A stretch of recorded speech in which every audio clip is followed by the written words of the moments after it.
Hello friends, welcome to my YouTube channel. आज अपनी इस क्लास में जो अपना टॉपिक है वो है आर्किमिडीज का सिद्धांत और स्टोक्स का नियम अपन इसमें पढ़ेंगे।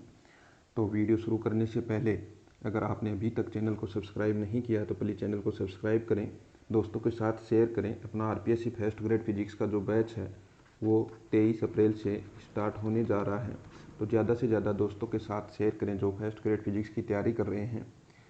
तो देखते हैं अपना सबसे पहले आर्किमिडीज का सिद्धांत। तो आर्किमिडीज ने अपने को क्या बताया था? आर्किमिडीज ने बताया था जब भी कोई पदार्थ लेके अपन किसी द्रव में फ्लूइड में उसको डुबोते हैं, जैसे ही उसको मान लो अपने पास कोई द्रव पदार्थ है और इसके अंदर कोई वस्तु अपन डुबो रहे हैं, जैसे ही इसके अंदर इसको डुबोया जाता है तो वस्तु पार्शियली या फुल्ली रूप से इसके अंदर डूब जाती है, यानी पूर्ण रूप से या आंशिक रूप से इसके अंदर डूबती है। तो इसके ऊपर एक बल लगता है, अपथ्रस्ट बायोंट फोर्स लगता है, एक बायोंट फोर्स लगता है ऊपर की ओर। तो ये अपने को आर्किमिडीज ने बताया था। नीचे की ओर तो जो बल लगेगा वस्तु के ऊपर वो लगेगा वस्तु का भार, अपन अगर एम द्रव्यमान मान लेते हैं तो एम जी बल नीचे की ओर लगेगा, लेकिन ऊपर की ओर एक अपना बल लगता है अपथ्रस्ट बायोंट फोर्स, बी लिख सकते हैं, F B, upthrust buoyant force, उत्प्लावक बल। तो जो उत्प्लावक बल है वह वस्तु के ऊपर लगता है। कब लगता है? जब वस्तु आंशिक रूप से या पूर्ण रूप से किसी द्रव के अंदर डूबती है। अब ये लगता कितना है ये भी आर्किमिडीज ने अपने को बताया था। आर्किमिडीज ने बताया था जो उत्प्लावक या अपथ्रस्ट अपना बायोंट फोर्स होता है वह कितना होता है, वह जो भी अपनी वस्तु डूबती है तो उसका कुछ आयतन होता है। मान लो इसका आयतन अपन ने v मान लिया। जैसे ही v आयतन की वस्तु इसके अंदर डूबेगी तो अंदर जब भी वस्तु डूबती है तो v आयतन का द्रव यहाँ से हटाएगी। अब जितना द्रव हटा रही है उसके भार के बराबर ऊपर की ओर बल लगता है। मान लो इतना इतना आयतन यहाँ पे v आयतन यहाँ डूबेगी तो v आयतन का द्रव यहाँ से हटाया जाएगा। जो पदार्थ यहाँ से हटाया जाता है, जो लिक्विड यहाँ से हटाया जाता है उसका भी कुछ भार होगा, तो उसके भार के बराबर इसके ऊपर की ओर एक उत्प्लावक बल लगता है। तो यहाँ पे अपन मान सकते हैं जो अपना द्रव है उसकी डेंसिटी अपन ने मान ली रो एफ, फ्लूइड की डेंसिटी अपन ने मान ली है। वॉल्यूम अपन मान लेते हैं, जो अपनी वस्तु है उसका आयतन v मान लेते हैं, और गुरुत्वीय त्वरण अपना है g, यहाँ पे अपन मान लेते हैं। तो आर्किमिडीज के अनुसार क्या होगा, जो अपथ्रस्ट बायोंट फोर्स है, अपना उत्प्लावक बल है, वो क्या होगा, इन कितना द्रव उसने हटाया है, कितना लिक्विड वहाँ से हटाया गया है। तो सबसे पहले उसका अपने को मास निकालना पड़ेगा। तो क्या होगा मास, घनत्व को अगर वॉल्यूम से गुणा कर देते हैं तो रो एफ गुणा वी, ये तो अपना आ गया हटाए गए द्रव्य का मास। अब इसको अगर अपन जी से गुणा कर देते हैं तो एम जी क्या आ गया, उसका हटाए गए द्रव्य का भार आ गया। तो अपना क्या आया, अपथ्रस्ट बायोंट फोर्स आ गया रो एफ जी वी। तो इतना बल वस्तु के ऊपर जो अपना पार्टिकल है, जो अपने डुबोया है पार्शियली या फुल्ली रूप से, उसके ऊपर की ओर लगता है। अब मान लो वस्तु थी लिक्विड के अंदर है, नीचे की ओर उसके ऊपर वस्तु के भार के बराबर बल लगेगा, और उसके ऊपर एक बल लगता है कितना, F B, upthrust buoyant force rho F G V, जहाँ रो एफ क्या है, जो अपना द्रव है, जो अपना फ्लूइड है उसकी डेंसिटी है, जी गुरुत्वीय त्वरण है, और वी यहाँ पे जो वस्तु है उसका वॉल्यूम है। तो इतना बल उसके ऊपर की ओर लगता है। तो यहाँ से अपने को देखने पे पता चल रहा है कि दो प्रकार के बल उसके ऊपर लग रहे हैं। एक तो नीचे वस्तु का भार लग रहा है, दूसरा उसके ऊपर कौन सा बल लग रहा है, अपथ्रस्ट बायोंट फोर्स लग रहा है। अब अपने को पता है वस्तु अगर डूबती है तो वस्तु कब डूबेगी, जब वस्तु का भार अगर ज़्यादा है, एम जी का मान ज़्यादा है किससे, एफ बी से ज़्यादा है, तो वस्तु डूब जाती है। वस्तु तैरती हुई कब रहेगी, जब रो एफ जी वी का मान ज़्यादा हो एम जी से। अगर दोनों बराबर हैं तो वस्तु सतह के अंदर तैरती हुई चलती है, सतह के नीचे नीचे तैरती हुई चलती है अगर दोनों बराबर हैं तो। ये अपने कंडीशन है। अब यहाँ पे अपने को पता है एम जी नीचे की ओर लग रहा है, माइनस एफ बी ऊपर की ओर लग रहा है। तो ये यहाँ पे वस्तु का अपने को जो भार महसूस होता है, ये अपने को पता चलता है कि वस्तु को अपन देखते हैं जब भी लिक्विड के अंदर, द्रव के अंदर कोई वस्तु डूबती है तो उसके भार में कमी आती है। वह कमी किसके कारण आ रही है, बायोंट फोर्स के कारण। और बायोंट फोर्स कितना होता है, रो एफ जी वी। तो यहाँ से अपने को आर्किमिडीज का सिद्धांत अपने को समझ में आ गया है। आर्किमिडीज ने बताया जब भी कोई वस्तु आंशिक रूप से या पूर्ण रूप से किसी द्रव में डूबती है तो उसके ऊपर एक ऊपर की ओर उत्प्लावक बायोंट फोर्स लगता है, और ये किसके बराबर होता है, जितना कि वस्तु के द्वारा द्रव हटाया गया उसके भार के बराबर होता है।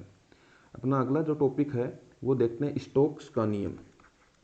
स्टोक्स लॉ, स्टोक्स लॉ यहाँ पे अपने को देखना है।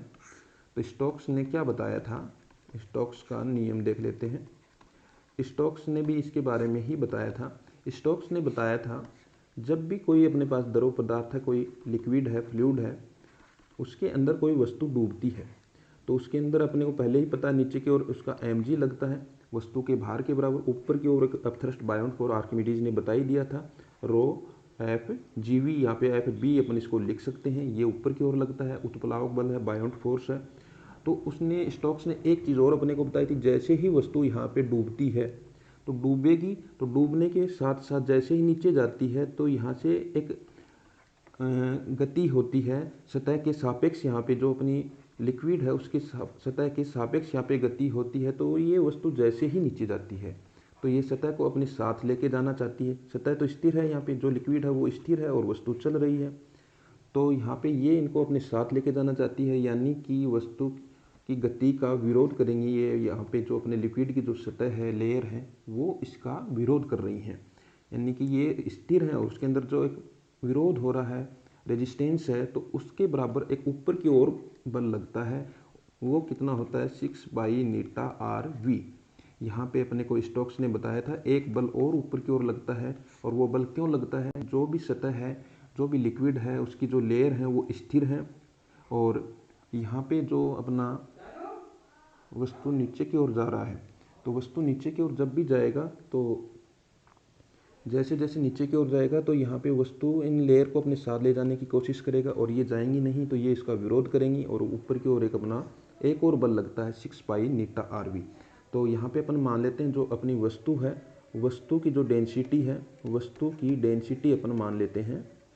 यहाँ पे अपने पास दो डेंसिटी रो मान लेते हैं, और अपना जो लिक्विड है, फ्लूइड है, उसकी डेंसिटी अपन मान लेते हैं सिग्मा के द्वारा। सिग्मा के द्वारा अपन ने मान ली रो और सिग्मा। तो यहाँ पे अपने पास नीचे की ओर एक बल लगेगा, कितना mg। mg का मतलब वस्तु का भार कितना होगा, रो वस्तु की डेंसिटी है, रो we ji, row G V के बराबर लगेगा। और ऊपर की ओर कितने बल लग रहे हैं, दो बल लग रहे हैं, एफ बी यानी buoyant force, sigma G V के बराबर लग रहा है, प्लस ऊपर की ओर एक बल और लगेगा 6π/ηRV। तो यानी कि ऊपर की ओर तो दो प्रकार के दो बल लग रहे हैं, और नीचे की ओर एक ही बल लग रहा है वस्तु के भार के बराबर। तो यहाँ पे स्टोक्स ने बताया था कि जैसे ही मान लो पहले स्टार्टिंग में क्या होता है, वस्तु का भार ज़्यादा हो, मतलब वस्तु का जो भार है वो ऊपर वाले बल की तुलना में ज़्यादा होता है। जैसे जैसे वस्तु नीचे जाती जाएगी उसका वेग बढ़ता जाएगा, जैसे जैसे वेग बढ़ेगा तो 6π/ηRV, वी का मान बढ़ने पे इस 6π/ηRV का मान बढ़ेगा, यानी इस बल का मान बढ़ेगा। तो धीरे धीरे थोड़ी देर बाद क्या होता है, इक्विलिब्रियम में आ जाता है, साम्य अवस्था आ जाती है, जिससे कि ऊपर लगने वाला बल और नीचे लगने वाला बल दोनों बराबर हो जाते हैं।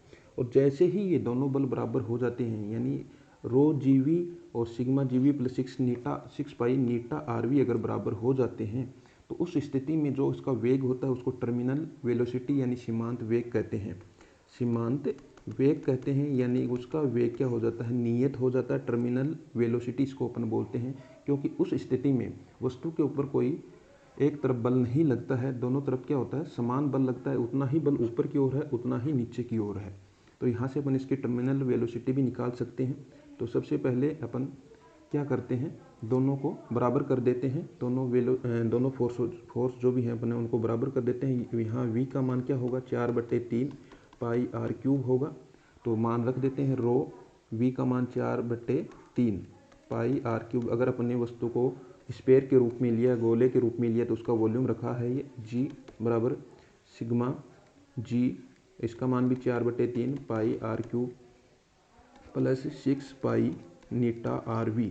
यहाँ से अगर अपने को v का मान निकालना है तो 6π/ηRV को एक तरफ रख लेते हैं और इनका कर देते हैं पक्षांतरण। तो 4/3πr³ आ गया बाहर, g आ गया, रो माइनस सिग्मा यहाँ से आ जाता है, पाई से पाई कैंसिल यहाँ हो गया, r से एक r कैंसिल हो जाएगा, r² बचेगा। तो यहाँ से अगर अपने को v का मान निकालना है तो इन सबको और बाकी का क्या करना पड़ेगा, पक्षांतरण करना पड़ेगा। जैसे ही v का मान निकालेंगे तो बाकी का अगर पक्षांतरण करते हैं, पहले यहाँ पे क्या लिखा, 4/3 लिखा है, और r² है, g है, रो माइनस सिग्मा यहाँ पे पड़ा है, इधर से एक तो 6 आ जाएगा और नीचे आ जाएगा नीटा। तो अब यहाँ से अपन क्या करते हैं, ये 2 से और कैंसिल हो रहा है, 2/3। तो v बराबर 2 ऊपर आ गया, 9 नीचे आ गया, R square G rho minus sigma upon eta. तो यहाँ से अपना जो सीमांत वेग है, टर्मिनल वेलोसिटी है, उसका मान अपना आ गया है 2/9 R square G rho minus sigma और नीटा। रो यहाँ पे क्या है, रो यहाँ पे अपना जो अपने वस्तु ली है उसकी डेंसिटी और सिग्मा अपने लिक्विड की डेंसिटी है। तो इस प्रकार अपन सीमांत वेग निकाल सकते हैं। तो उम्मीद करता हूँ आपको आर्किमिडीज का सिद्धांत और स्टोक्स का नियम समझ में आया होगा। हर एग्जाम की दृष्टि से ये बहुत इंपॉर्टेंट है, हर एग्जाम में लगभग इसका फर्स्ट ग्रेड में क्वेश्चन आता है। तो उम्मीद करता हूँ आपको समझ में आया होगा। Thank you for watching my video. Thank you.